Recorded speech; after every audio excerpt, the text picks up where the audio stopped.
Il y a beaucoup de conditions, mais les deux plus importants, c'est d'une part qu'on commence à avoir une véritable politique à long terme qui serait stable, c'est-à-dire qui comprenne vraiment les éléments nécessaires pour que l'habitant puisse savoir que ce qu'il est en train de faire, il a une certitude de ce qu'il fait, d'une part, et que d'autre part, qu'on crée un véritable marché. Aujourd'hui, on n'a pas vraiment une demande, on pousse la rénovation vers l'habitant en faisant des carottes, etc. Alors qu'en réalité,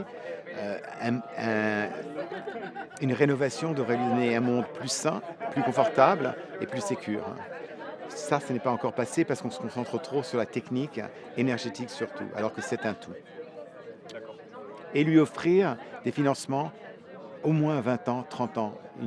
Un appartement, on ne l'achète pas pour 5 ans. Il ne va pas être là, dans 5 ans, on va le détruire. C'est dans la durée.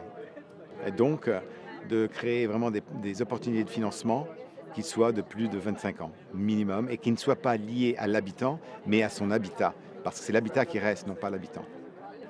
L'énorme culbute que ça a demandé à des organisations vraiment publiques qui ont l'habitude de travailler dans leur créneau, de suivre leur sentier et d'apprendre à travailler ensemble avec des cultures très différentes, que ce soit parce qu'ils sont de différentes parties de la France et aussi parce qu'ils ont d'autres habitudes, et à quel point on a tous appris énormément de choses les uns des autres et de comment construire un véritable réseau. Le réseau Séraphin, c'est énorme. Ça a été très impressionnant.